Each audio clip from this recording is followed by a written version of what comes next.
ba? Hello, audible po ba? Nye si sige. Thank you kay Christian 'no, halos lahat ng terms is nasabi niya na at let's proceed. Next po.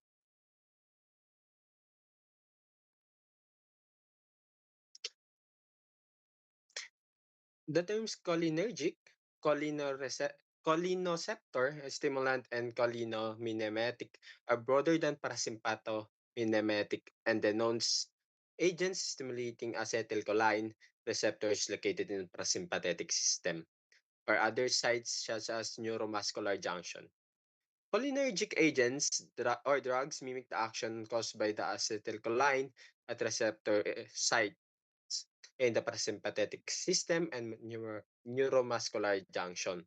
Such agents can cause stimulation at the terminal nerve sites by two distinct mechanisms, the direct acting and the indirect acting cholinergic agents. Next. Yeah. Ito po yung dalawa, the direct acting cholinergic agents that binds directly to muscarinic or nicotinic receptors and the indirect acting cholinergic agents which inhibits acetylcholinesterase enzyme. Next. The direct acting cholinergic agents are medication that binds directly to cholinergic receptors, muscarinic or nicotinic, to mimic the effects of the acetylcholine, the body primary cholinergic neurotransmitter.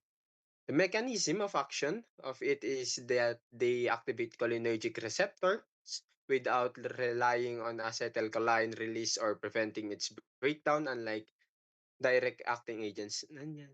Next mo. Ay, yeah. Okay. The types of it is the muscarinic agonist that targets muscarinic receptors in the organs like heart, lungs, and gastrointestinal tract. And the nicotinic naman is act on nicotinic receptors in the nervous system and neuromuscular junction. Next. The common effects can slow heart rate, increase glandular secretion like saliva, sweat, and sa pooping. The side effects may include nausea, vomiting, diarrhea, excessive sweating, bradycardia, and bronchoconstriction. Sa effects is meron yung 3S na sinasabi nila with saliva, sweat, and shit. Next. For the clinical use, it is used to treat conditions such as glaucoma, urinary retention, dry mouth, and some gastrointestinal disorders. Next po, sa indirect.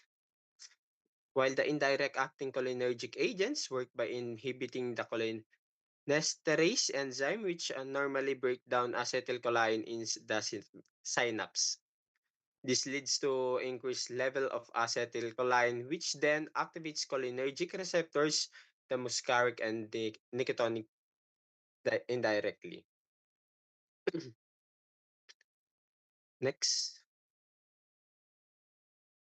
Hindi, meron pa pala yung result nun. Balik. Yeah. The result of the indirect acting cholinergic agents is the endogenous acetylcholine accumulates at parasympathetic neuroeffector junctions or neuromuscular junctions, where acetylcholine binds to receptors, stimulating cholinergic response. If receptors are blocked by another drug, accumulated acetylcholine competes for the receptors site to reverse the blockage to restore the nerve's transmission. Yun yung ginagawa ng indirect. Next po.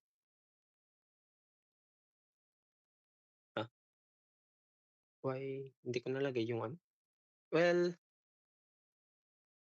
the two types of indirect is the reversible inhibitors, which bind temporarily to enzymes. Then the irreversible inhibitors binds permanently to the acetylcholinesterase, mostly used in pesticides or chemical warfare agents with limited therapeutic use. Okay, next.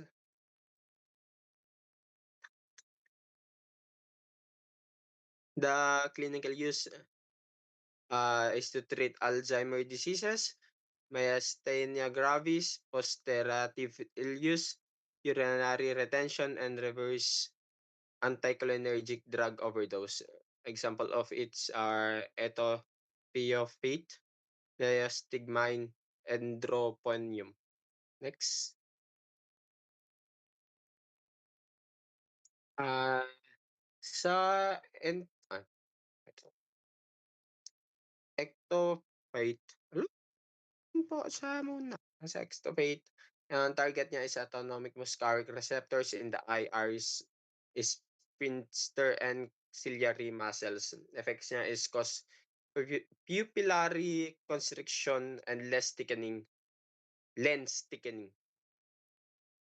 Sa neostigmine, reverse neuromuscular blockade from paralyzing agents. Then it increases muscle strength by myasthenia gravis, while antibodies block cholinergic receptors. Side effects niya is boost acetylcholine activity at parasympathetic sites, causing unwanted effects. Pre-treatment with anti-muscarinic drugs like atropine can block this. While the endrophonium, it is used to diagnostic agents for muscle weakness purposes to distinguish between overdose and under treatment with the indirect acting cholinergic agents. By diagnostic, uh, kasi short duration siya, usually 5 to 15 minutes. So, hindi siya suitable for maintenance therapy. Cholinesterase reactivator, uh, pralidoximine, doxim. Uh, Next mo na po.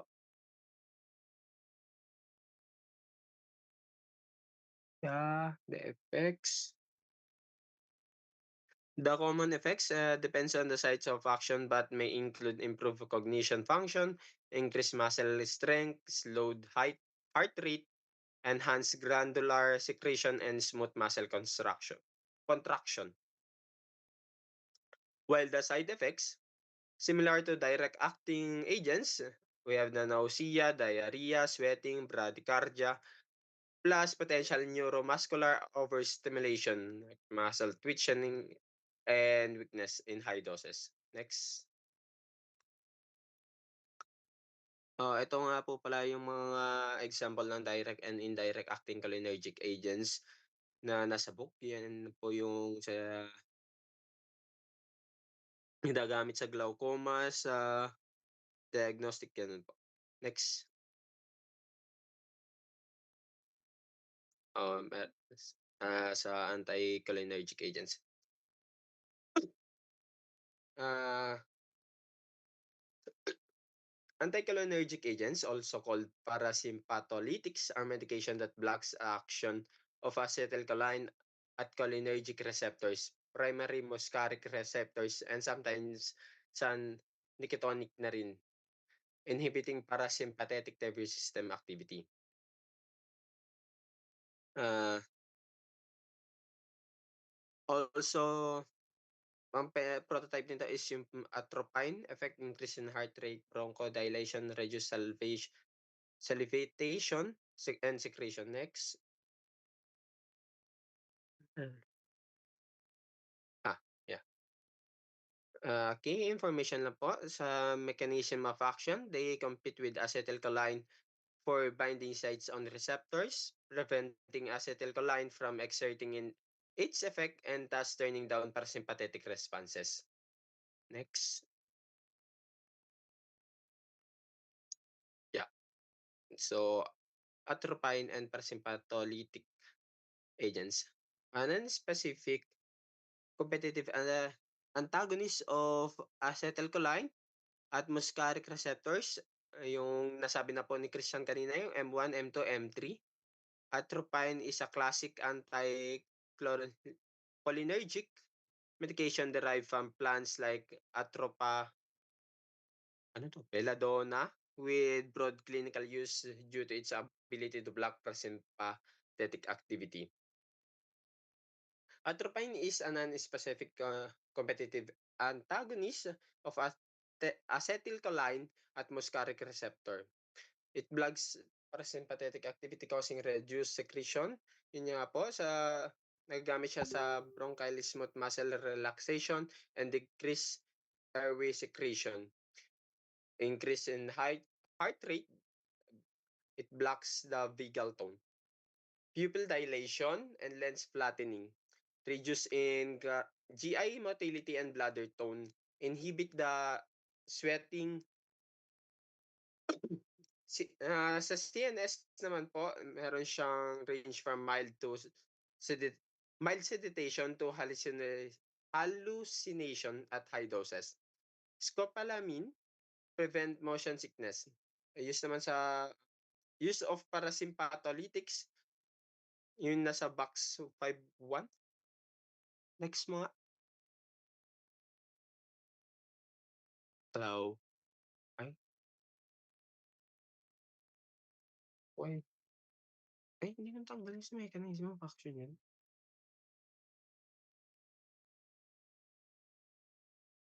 Yeah. We have the two types, the muscarinic antagonist and the most common type targeting the receptors in organ like the heart, lungs, and GI tract and eyes. Yun nga po. Then, nicotinic antagonist block receptors at neuromuscular junction or in the nervous system. Next po, sa effects. Yan po yung mga effects niya. Next. Yeah. Eh, balik mo.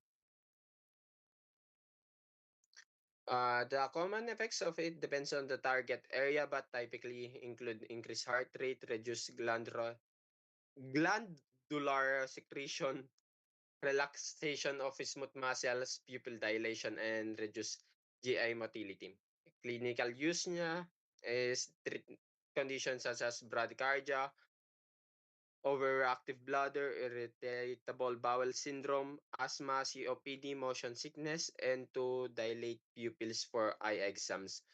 Atropine is also used to reverse cholinergic toxicity. Yung side effects niya naman po is often called anti-sludge, anti-saliva, anti-sweat effects sa dry mouth, blurred vision, constipation, urinary retention, dizziness, and in high doses, confusion or hallucination. Next na po. Tapos, yeah, androgenic neurotransmitter function. The sympathetic nervous system mediates fight or flight responses, preparing the body for stress or physical activity via androgenic neurotransmitter and receptors. Next.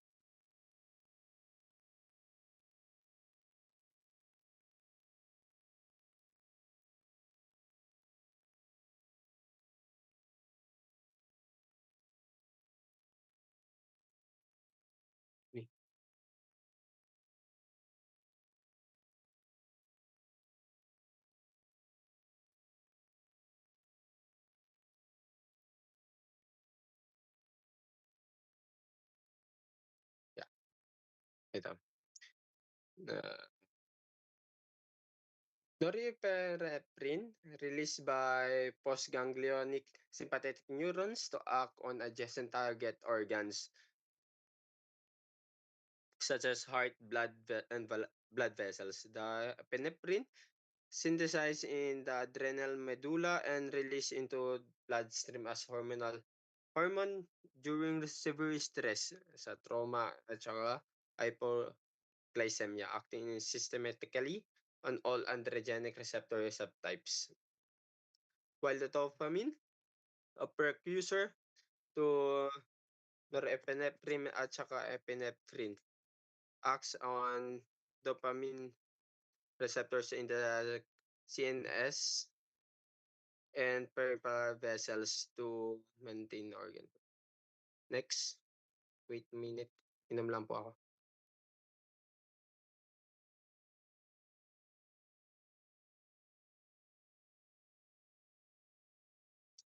Yeah.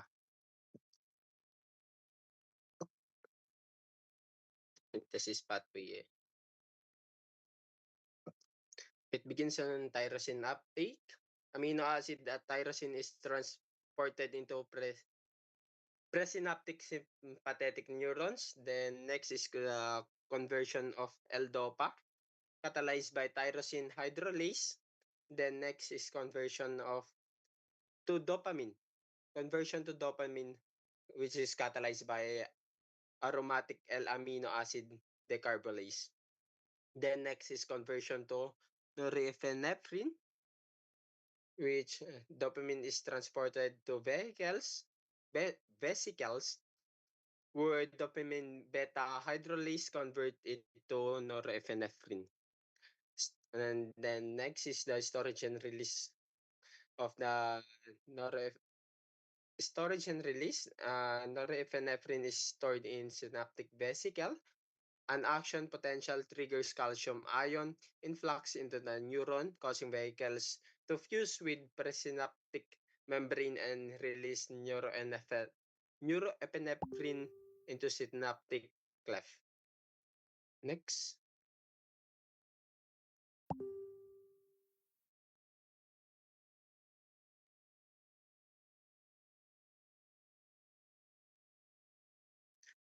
So enzyme inactivation. Monoamine oxidase, located in the presynaptic neurons and liver cells, break down break down NE, EPI, and dopamine into the inactive metabolites. Catechol or methyltransferase found in peripheral tissue like livers and kidneys and synaptic clefts. Metabolize circulating or synaptic NE or EPI into compounds like metanephrine, and normetanephrine. It is measured in the urine to diagnose the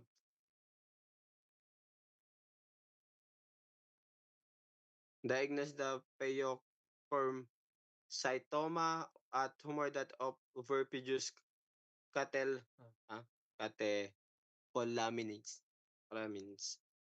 Final metabolites, both enzyme act sequentially to produce 3-methoxy-4 hydroxymandelic acid, the primary end product is excreted in the urine. Next. Lalabo na naman to. Yeah, ito yun. The sympathetic effects on the organs naman sa table 5.4. Heart, beta-1 receptor activation increase SA node firing rate, myocardial contractility, and AV node conduction velocity to boost cardiac output, critical for maintaining blood pressure during stress. Sa bronchi, beta-2 receptor activation relaxes bronchial smooth muscle to improve airflow, and alpha-1 receptors stimulate mucus gland secretion to trap pathogens during stress. And vascular smooth muscle, alpha-1 receptor constrict vessels in skin, mucosa, and kidneys to redirect blood to vital organs like heart, brain, skeletal muscles. Then beta-2 receptors dilate vessels in a skeletal muscle and coronary arteries to increase oxygen delivery to working tissues. Then dopamine receptor dilate renal and mesenteric arteries, preserve kidney and gut perfusion. Bite load doses. Dopamine is used in the eye. Alpha-1 receptors contract the iris dilator muscle to improve vision in low light. Tapos sa Beta naman, receptors relax the beta receptors relax the ciliary muscles for far vision. Yun yung cycloplegia. Cycloplegia. Yeah, that is the one that sa GI tract naman, alpha 1 and beta 2 receptors relax smooth muscle and reduce peristalsis. Alpha 1 receptors contract the sphincters, which conserve the energy by slowing digestion during stress. Sa urinary bladder naman, beta 2 receptors relax the detrusor muscle. Then alpha 1 receptors contract the trigone and urethral sprinters delays urination. Sa metabolism naman, alpha alpha 1 and beta 2 receptors stimulate liver glycogenolysis and muscle glycogen breakdown to increase blood glucose for energy. While the beta 3 receptors activates lipolysis in adipose tissue, which release free fatty acids for fuel. Then alpha 2 receptors inhibit pancreatic insulin secretion, which prevent glucose uptake by non-vital tissues. Then beta 1 receptors in the kidney stimulates renin release, which then activates the renin angiotensin aldosterone system to increase blood pressure. Next. Yeah. Androgenic receptors are G protein coupled receptors that transduce signals from NEEPI and dopamine. Each subtype has distinct G protein linkage, location, and psychological roles. Next. Okay. We have the classifications by location and function. Alpha 1 receptors, G-link location, and the peripheral blood vessels like skin, mucosa, and kidneys, iris dilator muscle, GI blood, and bladder sphincters, and post, prostate gland. Its function is activate phospholipase C to increase intracellular calcium, cause smooth muscle construction, and prostate growth. The key point is the excitatory for most target tissues. Exception include some intestinal smooth muscles where they cause relaxation. Alpha 2 receptors, uh, G-link, GI link. Location, synaptic neurons, CNS, and the brainstem and hypothalamus. Pancreatic islet cells, platelets.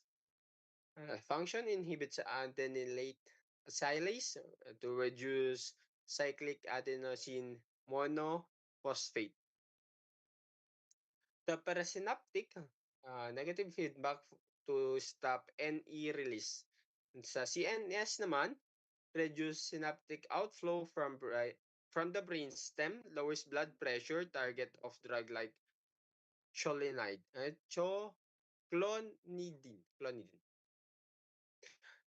Sa peripheral, it inhibits insulin secretion and promotes platelet aggregation. B1 beta 1 receptors sa G-link, GS-link naman siya. Location niya ay sa heart, sa SA node, AV node, and myocardium. Tas kidney, diastaglomerula.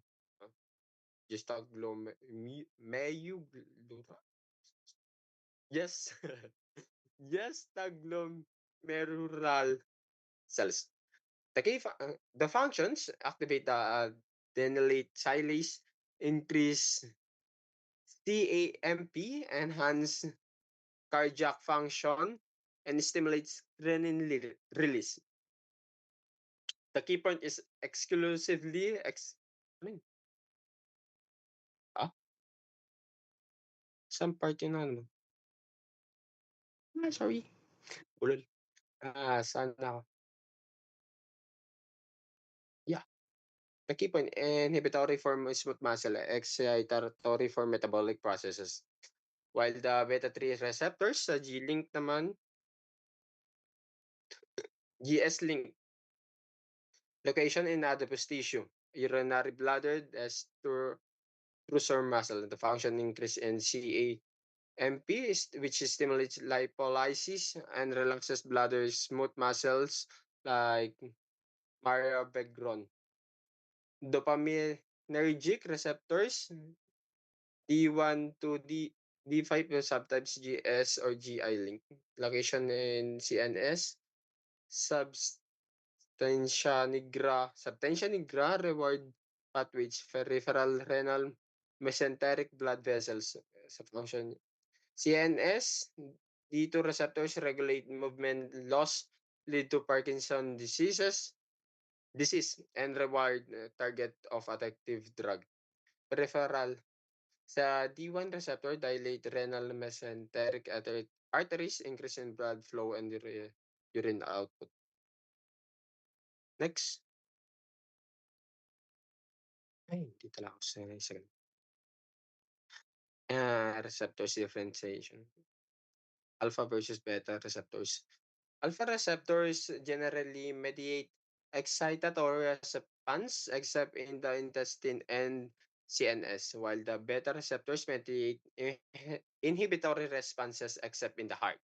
Drugs like phenylephrine, alpha selective cause vasoconstriction and increase in blood pressure, while albuterol sa beta 2 selective causes bronchodilation without affecting the heart. Next.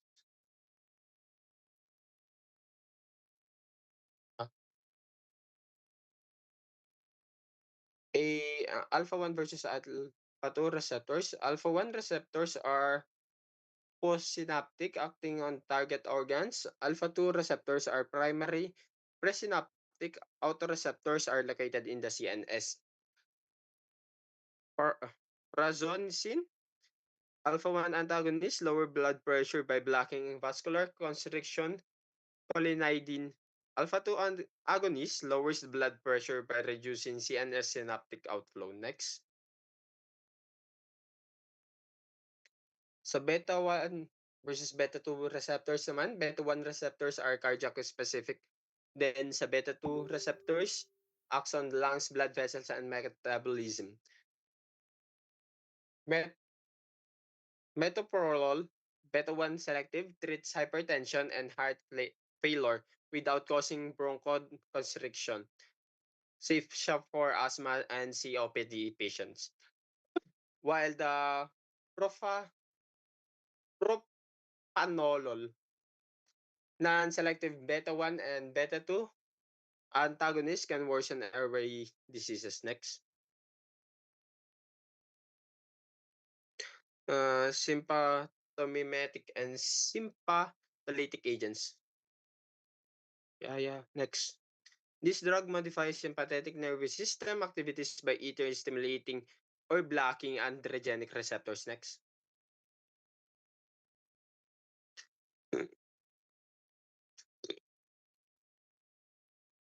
Sympathomimetic agents stimulate androgenic receptors, also called androgenic agonists. Example niya is epinephrine, albuterol, dopamine, used in asthma, shock, and cardiac arrest. It mimics the NEN API classified by receptor selectivity. Non-selective, epinephrine acts on alpha 1, alpha 2, beta 1, and beta 2 used for anaphylaxis, bronchodilation, vasoconstriction to raise blood pressure, cardiac arrest, stimulate the heart, and asthma exacerbation. While the alpha 1 selective phenylephrine, nasal decongestant, vasoconstrict nasal vessels, and topical ophthalmic agent. Sa beta 2, selective dobutamine, used for inotropic agent for heart failure without excessive heart rate increase. increase cardiac contractility without excessive heart rate increase. Beta-2 selective, albuterol, short-acting, and salmeterol, long-acting bronchodilators for asthma, COPD.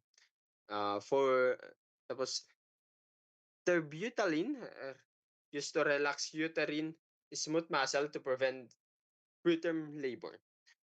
Dopamine, dopaminergic, dopamine used to low doses dilate renal vessels. Moderate high doses stimulate beta 1 and alpha 1 receptors, treat shock and heart failure. Next. Next po. Ay, balik po. Yeah. While the sympatholytic anti-androgenic agents block androgenic receptors or inhibit NE synthesis release. Alpha 1 antagonist prazosin, dozazocin is used to treat hypertension and BPH. It relaxes prostate smooth muscles. Alpha 2 agonist, cholinidine methyl-dopa, used to treat hypertension. It reduces CNS sympathetic outflow, and methyl-dopa is used for safe is used is safe for pregnancy. Beta antagonist naman, non-selective beta 1 and beta 2, propanolol is used to treat hypertension, angina, arit, huh? arrhythmias, and migraine prophylaxis. While the beta 1 selective, metoprolol, atenolol is used to treat hypertension, heart failure, and myocardial infarction. While the beta 3 agonist, mirabegron, is used to treat OAB, relaxed bladder destrusal muscle. Other sympatholytic are resefrin, which inhibits NE storage, and guanethidine, which block NE release.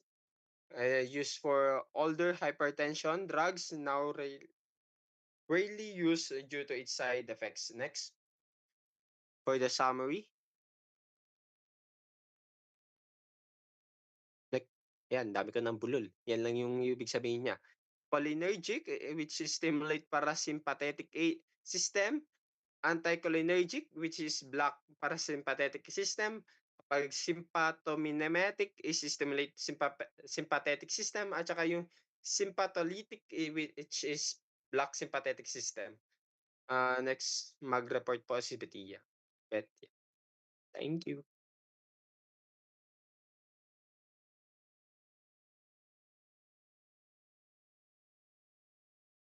Am I audible po? Yes po. Okay, so let's proceed to neural control of lung function. Next, please.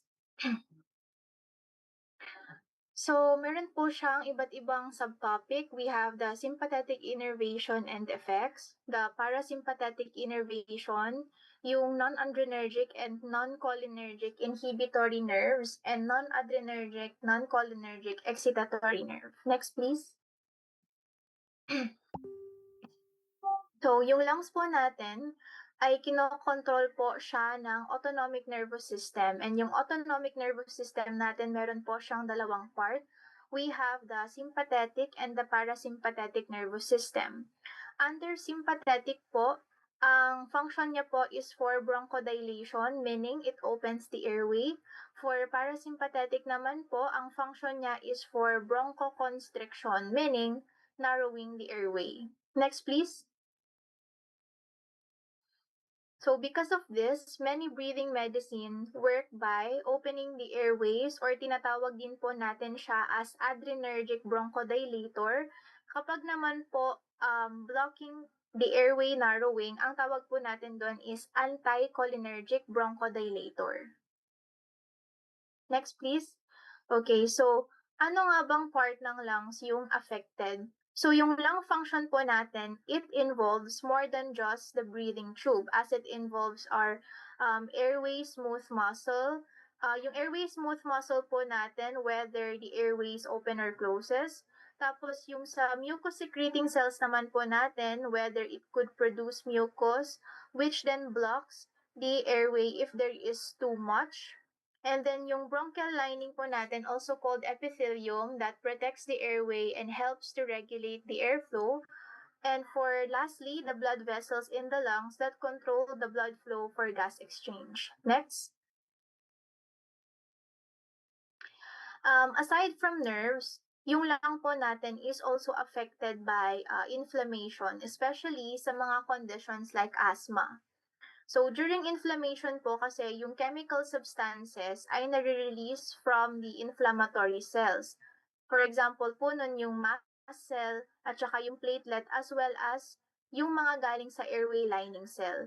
So yung mga chemicals na to, they could either tighten or relax the airway. Next please. Ito po yung mga important na inflammatory mediators na present sa lungs natin. Itong mga chemicals na po na to, they act by binding to a specific receptor in the lungs. So sa histamine po, itong histamine po ang nagko-cause ng airway narrowing. For prostaglandin and thromboxane naman po, they either constrict or relax the airway. Yung leukotrienes naman po, strongly po siya na nagko-cause ng airway narrowing together with inflammation. Yung PAF naman po natin or yung platelet activating factor natin, ito po yung nag-i-increase ng inflammation. And yung adenosine, both A1 and A2, affects the airway tone. And lastly, yung bradykinin po, yun po yung nagkukos ng coughing at saka bronchoconstriction. Now, bakit nga ba to importante? Sabi dito, many asthma and lung medicine work by blocking these inflammatory chemicals or their effect to first reduce inflammation, second to prevent airway narrowing, and last to improve breathing. Now, how does the sympathetic nervous system works in the lung? So, yung sympathetic nervous system po natin, meron po siyang dalawang way. We have the direct at saka yung indirect effect. Yung sa direct effects po, yung sympathetic nerve fiber po natin, directly po siya na nakakonect doon sa lung tissue. So, yung nerve po na to, nagre-release po siya directly ng norepinephrine papunta doon sa tissue.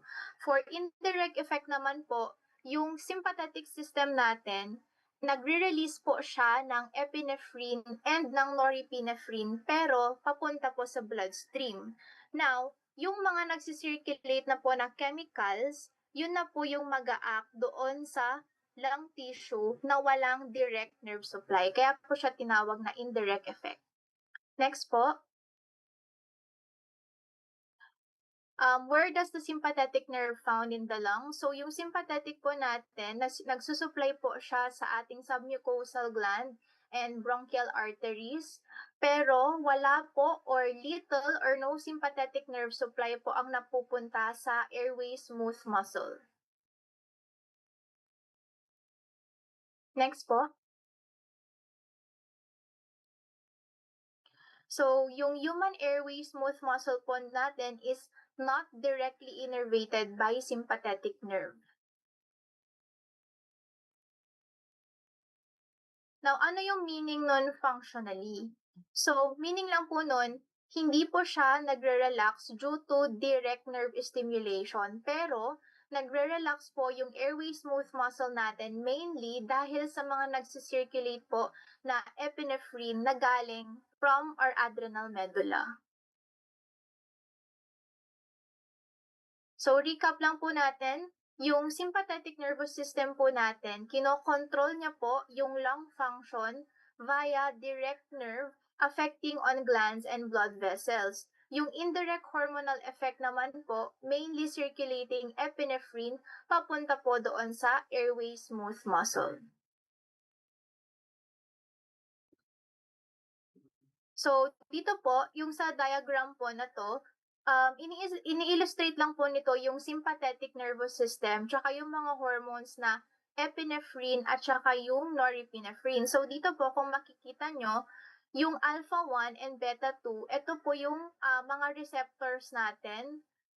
Prinesent ko po siya as button. Tapos, yung fingers po natin, yun po yung parang neurotransmitter or yung hormone na epinephrine and norepinephrine. So, yung norepinephrine po kasi natin, nagre-release po kasi siya directly by sympathetic nerve papunta po doon sa mga specific na tissues. So, kapag ka directly po, ang tawag po natin doon, again, is direct innervation. Moreover, kapag epinephrine naman po, magta-travel po siya from the blood or to the blood from the adrenal glands para ma-reach niya po yung mga tissue na hindi natatouch ng mga nerves directly. So dito po, generally po, yung alpha-1 po natin, nagko-cause po yan ng constriction. Ito, alpha-1, nagko-cause po yan ng constriction. And then yung beta-2 naman po, generally ay nagko-cause ng relaxation. So yung diagram po na to, kung makikita nyo po, meron po dyan yung airway smooth muscle. Dito po sa pinaka side. Ang primary action po kasi dito is nagkakaroon po dyan ng bronchodilation. So, yung mga muscles po kasi dito sa airway smooth muscle, wala po silang direct nerve supply. Kaya, nagre-rely po sila kay epinephrine na nasa blood para pindutin niya si beta-2 receptor. So, yung neurotransmitter po na present sa airway smooth muscle ay epinephrine. And then, yung epinephrine po ay neurotransmitter. So, parang pipindutin niya po si beta-2 receptor para magkukos po yan ng airway or it will cause the airway to open up para you could breathe better during stress or kapag during exercise. Dito naman po sa part ng bronchial or pulmonary circulation, ito po yung nasa part ng taas. Ang primary action po kasi or ang nangyayari po kasi dito during vasoconstriction, yung nerve po natin, nagre-release po yan ng norepinephrine papunta po doon sa alpha-1 receptor. So, of course, pag pinindot niya yung neurotransmitter po na present dito ay yung norepinephrine. Pag pipindutin niya itong si alpha-1, dito po yung parang illustration po dito sa side, nagkakos po yun ng narrowing in the vessel. Pero, pag vasodilation naman po, when yung epinephrine po natin, ang neurotransmitter na present is epinephrine, when it hits the beta-2 receptor, nag-widen po yung vessels natin para mag-increase yung flow. Dito naman po sa part ng submucosal gland, ito po yung katabi po dito sa may part na ito yung parang bilog sa side. So, ang action po kasi dito, nagkakaroon po ng secretion. Okay? So, paano ba yung ano dito? Notes?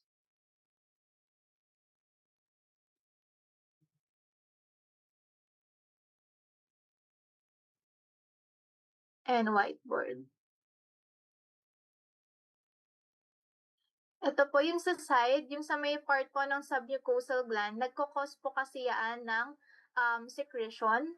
So, yung norepinephrine po natin via alpha-1 and yung epinephrine po natin via beta-2 will play a role in regulating kung ilan or how much fluid and mucus po yung masisecrete papunta sa airway.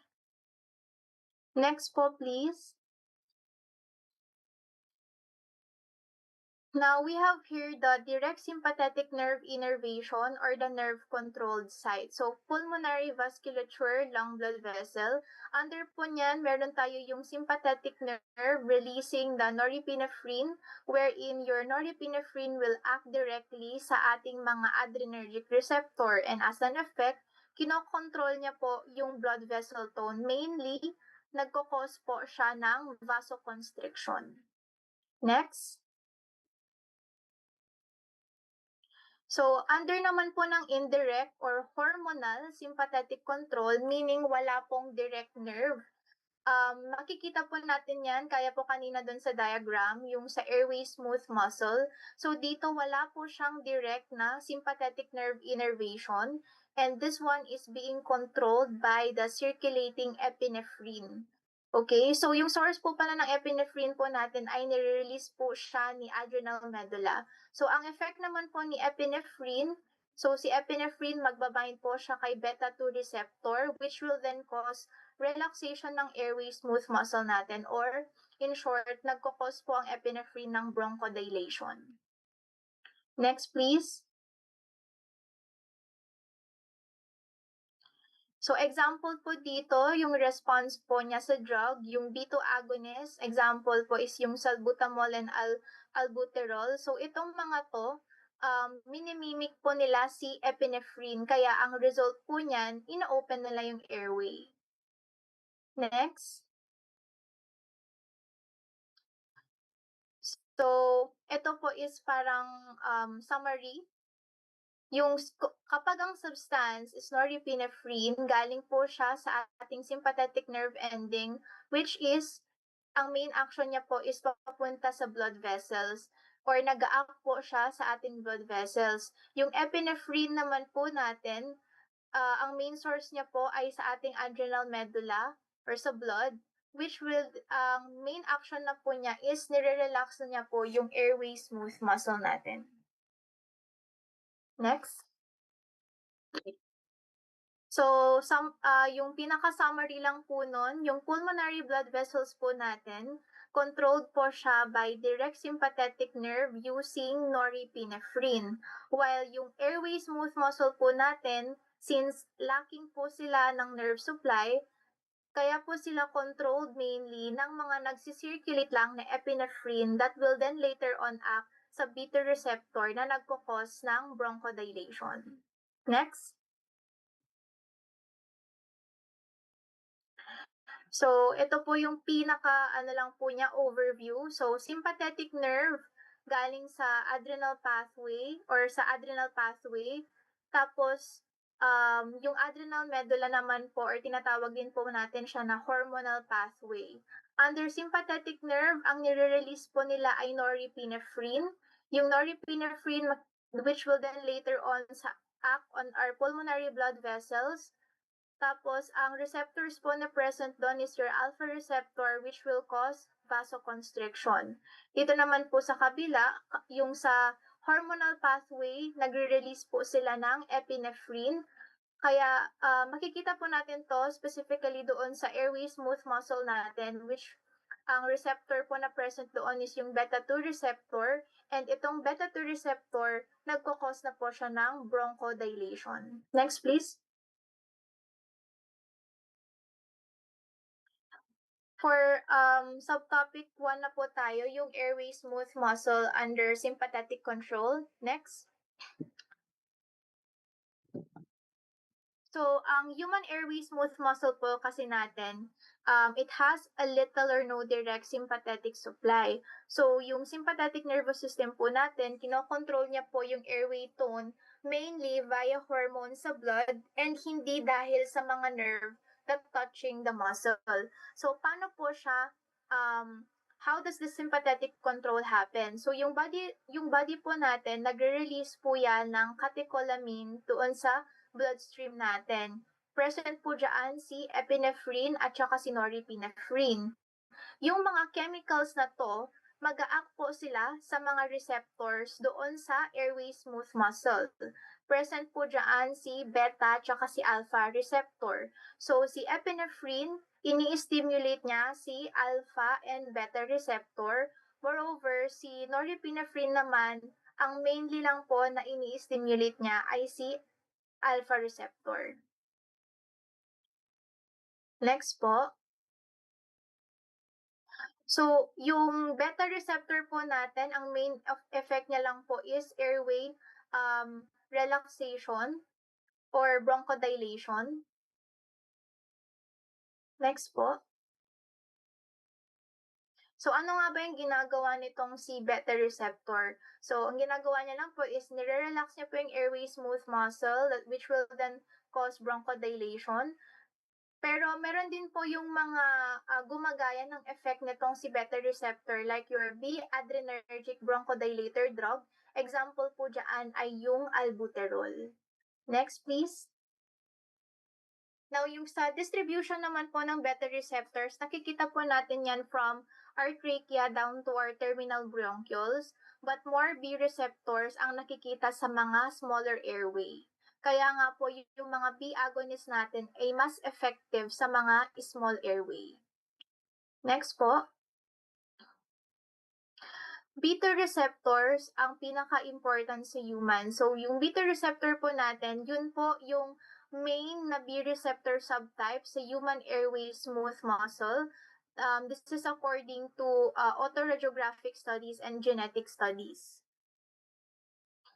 So, sa mga ano po kasi, sa humans, ang nakikita lang po doon is beta receptor, specifically doon sa part po ng airway smooth muscle.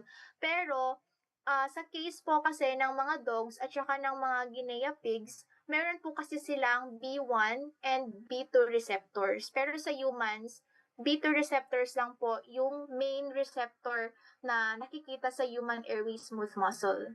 Next, please.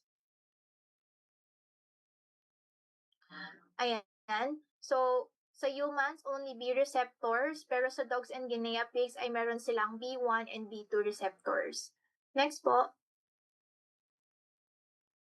So, ito po ang parang summary lang po ulit. So, kapag ang receptor mo is B1 or beta 1, ang type po niyan is neuronal, activated by the norepinephrine na galing sa nerve, which will then act where the sympathetic nerve exists. Yung B2 naman, hormonal, ito po ay sa mga circulating epinephrine lang, so it will act via bloodstream. Kaya nga po, sa airway smooth muscle natin kanina, di ba, indirect siya, hormonal, B2 lang po yung nandoon. Sa bloodstream lang po siya. Wala po siyang direct na nerve papunta doon. Next.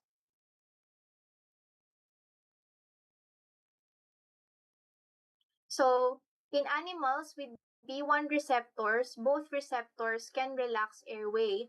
Pero since yung human nga po, again, they lack sympathetic nerve supply papunta doon sa airway smooth muscle. So, yung relaxation po, nangyayari lang via B2 or hormonal receptors.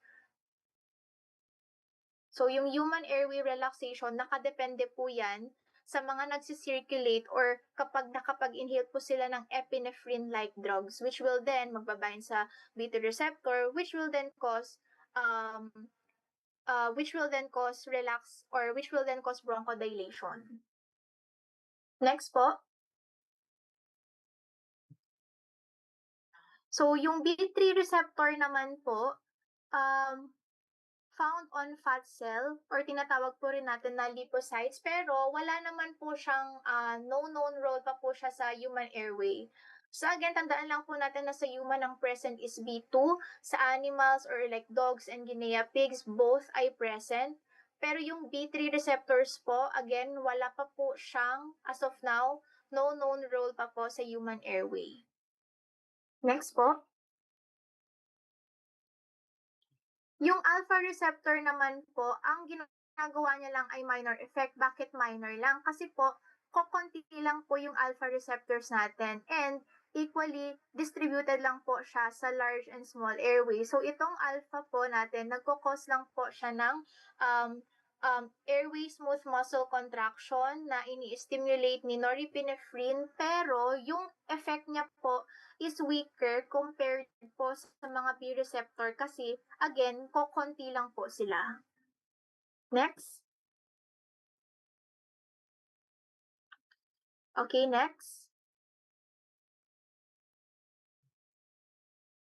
So, clinical importance ng A receptors. A-blocking drugs, example po natin is your phentolamine, ay ginagamit sa severe asthma or status asthmaticus. This supports the idea na yung A receptor daw po ay still nagko-contribute to airway narrowing. Pero yung exact role pa po kasi nung A receptor hanggang ngayon, nire-research pa po. Wala pa po siyang direct na effect. Kaya po siya tinawag na minor lang yung ginagagawa niya. And then for summary po,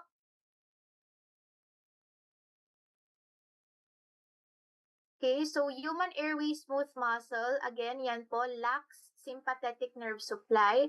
And mainly, nare-relax lang po siya dahil sa mga nagsisirculate na epinephrine. Yung epinephrine, it will act on your beta receptors. Yung A receptors are fewer and nagkukos lang po siya ng minor bronchoconstriction. Next po,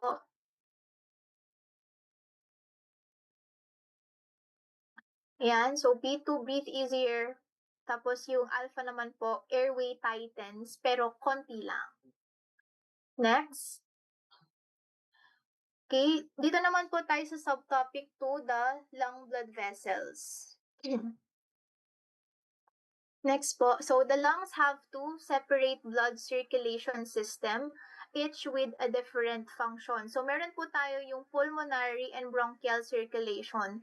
Under po ng pulmonary circulation, nagkikarry po yan ng deoxygenated blood from the right side of our heart, pero ang main function po niyan is for gas exchange. Yung bronchial circulation naman po natin, nagsusupply po siya ng oxygen-rich arterial blood doon sa lung tissues natin. Pero tandaan lang po natin ang main function niyan is makapag-provide ng nutrient and to remove metabolic waste product. Again, for pulmonary circulation, gas exchange. For bronchial circulation, to provide nutrients and to remove metabolic waste product. Next po. So pulmonary blood vessels are innervated by our sympathetic and parasympathetic nerve. Next po. Ma-explain po yan mamaya. So, nerve control ng bronchial blood vessels naman po, yung bronchial circulation po natin ay controlled mainly ng sympathetic nerve. So, kanina sa pulmonary is sympathetic and parasympathetic, pero sa bronchial circulation po is mainly ng sympathetic nerve lang. Next. So, summary lang po, under pulmonary circulation, ang main role niya is gas exchange. Bronchial circulation naman po is for nutrient supply.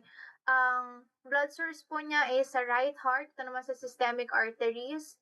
For nerve supply, sa pulmonary circulation, present po si sympathetic and parasympathetic. Pero sa bronchial circulation po, mainly sympathetic lang. Yung A receptor at saka B receptor, pareho naman po yung effect to pulmonary and bronchial. Pag A receptor, constriction, B receptor is dilation. Next po. So again, recap lang po natin, yung pulmonary blood vessels po natin ay controlled by both sympathetic and parasympathetic, pero yung bronchial blood vessels po natin ay mainly by sympathetically innervated. Yung A receptors po natin, again, nagkakos ng vasoconstriction, and B receptors cause vasodilation in both system. Next po.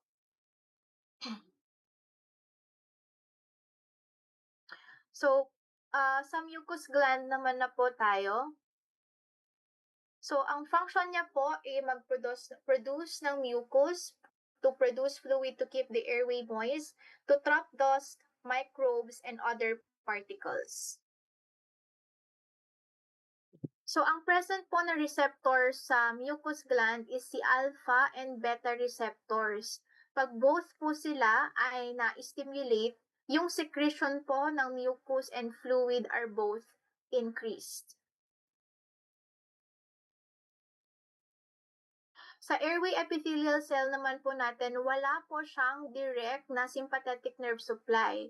So again, kagaya po kanina, kapag wala po siyang direct na sympathetic nerve supply, ang nag-act po sa kanila ay yung mga B2 receptors. So again, kapag na-stimulate natin si B2, nag-i-increase din po yung fluid secretion and yung airway surface natin mas nagiging hydrated. Next po, sa mucociliary clearance naman po, kapag nag-increase ang fluid at saka yung mucus, It makes the mucus less thick and it will help the cilia para matanggal yung mucus. So, i-move niya yan upward. So, as a result, kapag ganun pa yung nangyari, it will improve the mucociliary clearance and yung mga natrap po na particles and mga pathogens, mare-remove po yan effectively. Next po. So, ano yung clinical importance nito? So, meron po kasi tayo yung mga B2 agonist drug. So, itong mga to, ang ginagawa po nila ay ini-increase po nila yung airway fluid. And syempre, pag nag-increase na yung airway fluid, mag-improve na rin yung mucus clearance. So, saan siya natin ginagamit? Helpful po tong B2 agonist drug, specifically sa mga sakit like asthma, COPD, or yung mga conditions na merong tick secretion. So, need nila to para matanggal yung mga secretions na to.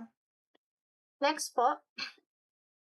So, summary lang po, yung bronchial mucus glands natin is innervated by both sympathetic and parasympathetic nerve, and yung stimulation po ng A and B receptor will increase the mucus and fluid secretion, which will then enhance the mucociliary clearance.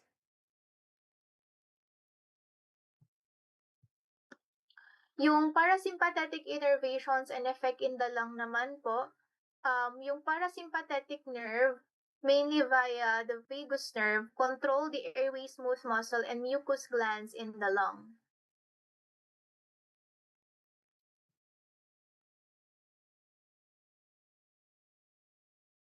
So ito po yung parang overview. So kapag sa airway smooth muscle po natin, ang receptor po na present dyan ay yung muscarinic acetylcholine receptor. Ito po, ang nangyayari dyan, nagkakaroon po ng bronchoconstriction. Pero, sa submucosal gland, pareho lang po sila ng receptor na ginagamit. Pero ang nagiging effect po dyan ay nag-i-increase ang mucus and fluid secretion.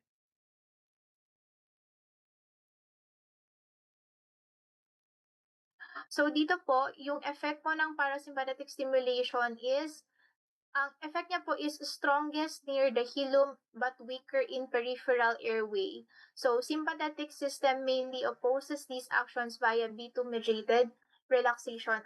I-explain pa po yan mamaya sa later slides. So, ang kailangan lang po nating tandaan as of now is yung acetylcholine po natin, nare-release po siya ni cholinergic nerve, while your acetylcholinesterase naman po, nililimit niya po yung acetylcholine action by breaking it down.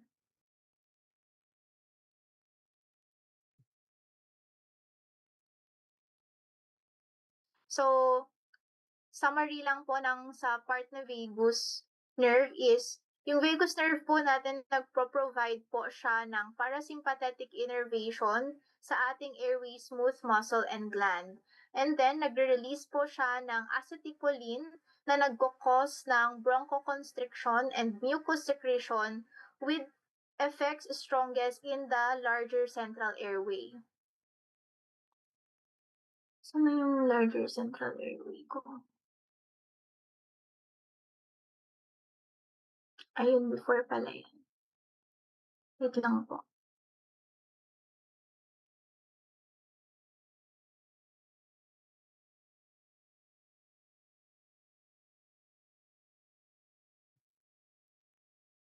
Okay?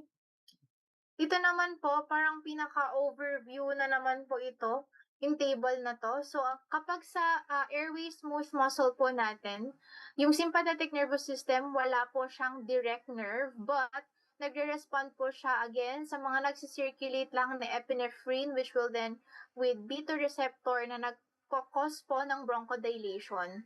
Pag parasympathetic nervous system naman po, or yung sa vagus, yung acetylcholine, ang receptors po dyan ay yung mga muscarinic receptor na nagko-cause naman po ng bronchoconstriction. For blood vessels naman po, yung alpha, yung norepinephrine natin nagko-cause ng constriction, yung beta naman po or beta receptor or sa part ni epinephrine nagko-cause ng dilation.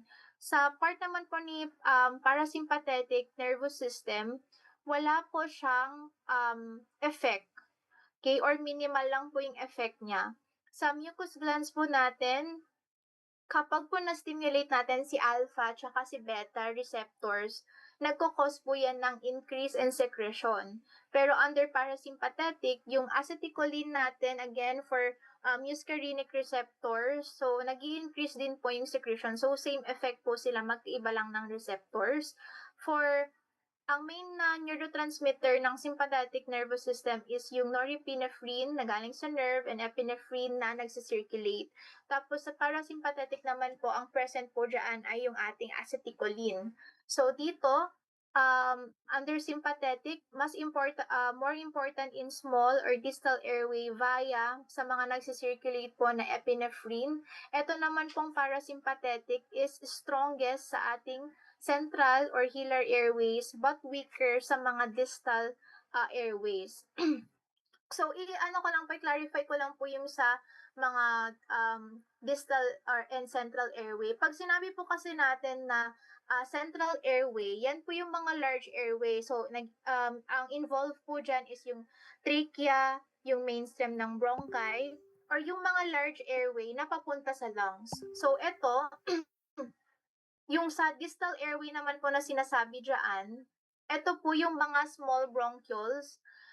Ito mga wala silang cartilage, ganyan. So, around 8 to 14th generation po ito ng branching. For the clinical relevance naman po, yung B2 agonist po natin, it mimics the sympathetic relaxation. Kaya ang cause po dyan is nag-open po ang airway. Yung anticholinergic naman po natin, binablock niya po yung vagus effect, ito sa part ni parasympathetic, kaya nare-reduce po yung bronchoconstriction and mucus. Next po. Yung sa muscarinic po muna. Ayan. So, sa muscarinic receptor in the airway, meron po actually 5 po yan. Pero sa human lang po kasi ang pinaka-importante lang is M1, M2, and M3. So, ito pong table, parang summarize na po ito. Sa M1 po, location niya is in the parasympathetic ganglia. Effect niya po is for nerve transmission. Ang pinaka clinical relevance niya po is ini-enhance niya po yung parasympathetic signal. So, ang pinaka-function din po niyan is ang overall effect po niya is via excitation po ng ating parasympathetic signal. So, para po siyang booster para yung signal po ni vagus yung signal po ni vagus is mas maging strong. Tapos sa part naman po ni M2, located po siya sa ating presynaptic nerve endings. Ang effect niya po is ini-inhibit niya po yung release ni acetylcholine or yung mga autoreceptor natin. So, nililimit niya yung bronchoconstriction. Pero kapag kunyari po na nagkaroon po ng dysfunction sa M2, mas nagko-cause po yan ng asthma exacerbation kasi mas nagko-constrict yung airway pag nag-dysfunction siya. Sa M3 naman po, yung sa airway smooth, located po siya sa airway smooth muscle and glands. Ang effect po niya is sa bronchoconstriction and mucus secretion. Target po ito ng mga anticholinergic bronchodilator.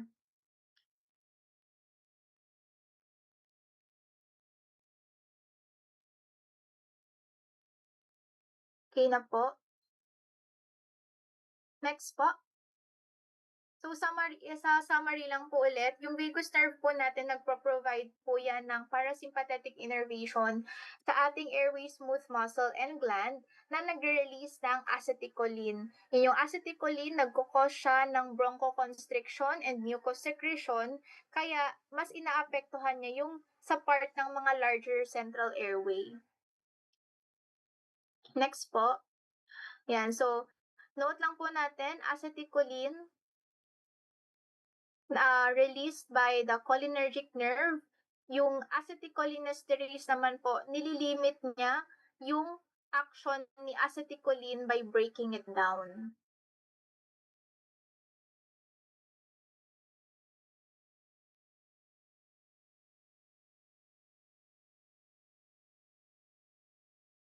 So, for the clinical link, anticholinergic bronchodilators such as ipratropium and tiotropium will block M3 receptors, which results into a relaxed airway and reduced mucus.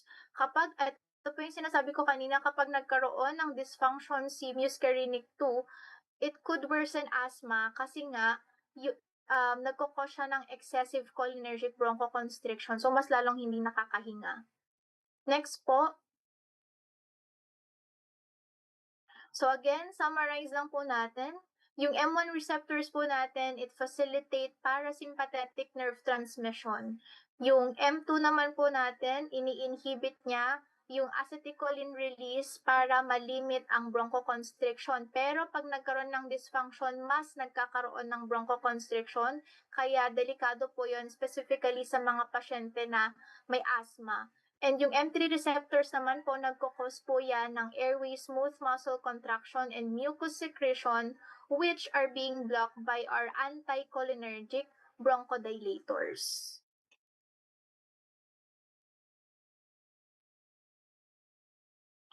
Next naman po, pag-usapan naman po natin yung non-adrenergic, non-cholinergic, or NANCI inhibitory nerve. So, in addition lang po sa sympathetic, adrenergic, and parasympathetic or cholinergic nerve, yung lang po natin, meron siyang ikatlong neural system which is called NANCI. So, non-adrenergic and non-cholinergic, meron pa po yung inhibitory at saka excitatory nerve. So, yung NANCI nerve po natin, they are neither adrenergic nor cholinergic. Pero ang main function po niyan is to relax the airway smooth muscle or meaning for bronchodilation. Next po. So, ang possible lang po na neurotransmitter dyan ay si vasoactive intestinal peptide. Ito po, ang function niya is to relax the airway smooth muscle in mammals. And yung NO po natin or yung nitric oxide that mimics your NANCI inhibitory effect. Pero, yung exact po na neurotransmitter na responsible under ng NANCI is still under investigation as of now. So, ang function lang po niyan, it provide an extra mechanism for airway relaxation, especially kapag yung adrenergic at yung cholinergic system po natin is either blocked or dysfunctional.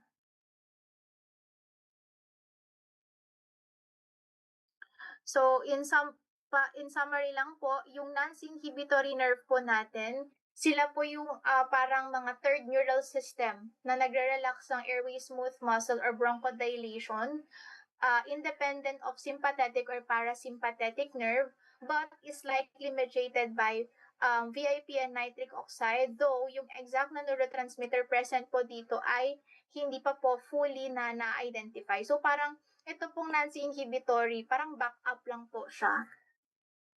Next po. Ito naman pong non-adrenergic excitatory nervous system. NANCI excitatory nerve are a third neural system din in the lung na nagko-constrict naman po ito ng airway smooth muscle independently of the parasympathetic or acetylcholine nerve. So, ang main function lang po niyan ay for bronchoconstriction, mucus secretion, and local airway effect.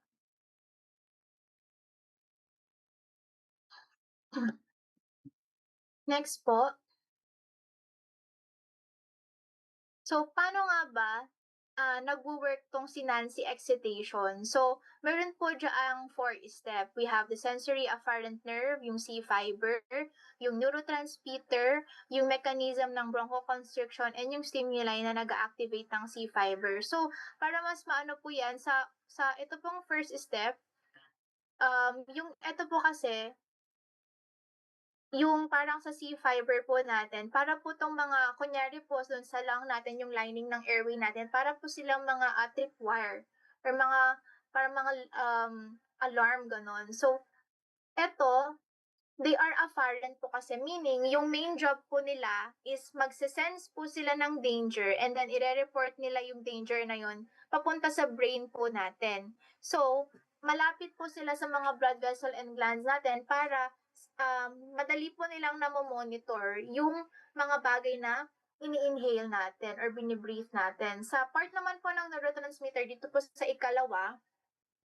para naman po 'tong mga, text messages, okay. So ito po, parang dito nag-uusap yung mga nerve natin. Ito yung pinaka-importante kasi nagre-release po 'yan ng substance P. So unlike po yung body's standard signal natin, yung substance P po kasi natin, specialized po 'yan na neuropeptide na nagti-trigger ng defense response like swelling and tightening. Yung sa mechanism naman po ng bronchoconstriction, ito po yung parang physical reaction na. So, it happens in two ways. Meron po yung direct hit at saka yung reflex. Yung sa direct hit po natin, yung C-fiber po natin, nagre-release po yan ng substance P directly sa lung muscles po natin. Kaya nagko-cause po na it causes them to twitch or mag-tighten. Sa reflex naman po, yung ikalawang parang type niya, yung nerve po natin, nagsisend yan ng signal sa brain. And then, syempre, yung brain, pick up niya yon, magsisend siya ng message pabalik, pababa, which will release acetylcholine. So, this will act na parang second wave ng attack, making the airway even narrower. And then, itong number 4 po natin, ito yung stimuli na nag-activate ng C-fiber. Ito po yung mga, itong mga trigger, ito yung mga trigger kung bakit ito sa number 1, kung bakit nagkakaroon ng dito sa step ng number 1. Ito yung mga trigger. Example po dito ay yung mga nauseous or mga harmful na na, na stuff. For example po na nasa book is yung capsaicin or yung heat chemical sa mga hot peppers. So, para mas maintindihan po natin, imagine niyo na lang po, nasa parang naka-inhale ka po ng smoke. So yung smoke, yun yung stimuli. So yung smoke, parang mahihit niya yung mga um, tripwires po doon sa malapit sa mga throat po ninyo, sa may C fibers po ninyo, and then etong mga tripwires po na to, parang magsisend po sila ng alarm either papunta sa brain or magre-release na sila kaagad ng substance P. Again, yung sinasabi ko po kanina sa mechanism ng bronchoconstriction, meron po yung dalawa, 'di ba? Meron yung direct tsaka yung reflex. Pag direct, pag na kaagad sila ng stimuli, mag-aano na kaagad sila ng substance P para ma-close na yung airway mo para hindi na pumasok yung harmful na substance. Pero kapag naman yung reflex, magsisend pa siya ng signal sa brain and then si brain magpapanic, magsisend ng signal pabalik and then dun na niya magre-release ng acetylcholine. So kapag direct hit, yung substance P, kapag naman yung reflex, yung acetylcholine. So para siyang protective lockdown na natitrigger para maging safe yung system natin galing sa mga stimuli or irritants. Next po. So, ang clinical relevance niya po, asthma and airway hyperactivity. Nakikita rin po natin yan. Sa asthma and airway hyperactivity po kasi, kapag nag-overreact yung non-excitatory fiber natin, nagpo-cause po yan ng mucus overproduction. Kapag sa cough reflex naman po, kunwari yung C-fiber po natin, nakapag-detect siya ng irritants, nag-trigger po yan ng cough via yung CNS reflex natin. Sa part naman po ng drug target, meron po kasi yung mga or nagba-block ng substance P or yung tinatawag natin ng mga tachykinine receptors. But pwede rin po kasi ito makatulong sa mga conditions like asthma, chronic cough, or even airway hyperactivity. Dito naman po sa species differences, ito po is sa mga lang po to, sa mga iba't ibang experimental something sa mga asthma models. Next po.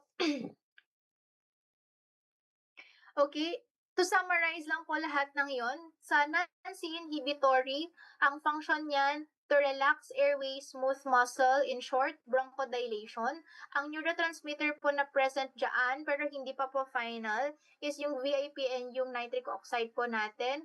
Kapag naman po sa kanyang clinical relevance, again, nagba-backup lang po sila kapag merong bronchodilation para makatulong sa asthma. Conditions like asthma, kapag naman po excitatory, nagko-contract po yung airway smooth muscle natin. In short, nagkakaroon ng bronchoconstriction. Ang neurotransmitter na present po dyan ay your substance P. Ang clinical relevance niya po ay nagko-contribute po siya sa asthma, cough, or even mucus hypersecretion. So again, recap lang po natin, ang non-excitatory nerve po natin, mainly sensory C fiber ang nagre-release ng substance P na nagko-cause ng bronchoconstriction, mucus secretion and vasodilation, and enhance mucociliary activity, which will then contribute to airway hyperactivity and the cough reflex in asthma. Next po. Ay, last na ata to. Last na. Yun lang po. Okay, last na.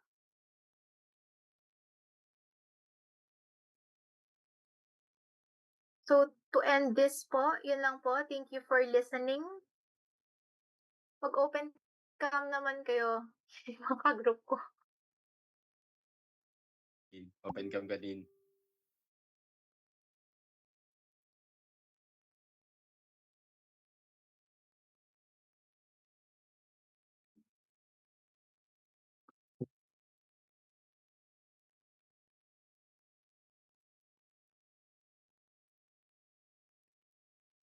So, yun lang guys. Medyo mahaba-haba yung module 5. I hope maintindihan niyo naman yung explanation namin. So, yun lang po. Bye! Intindihin nyo na lang.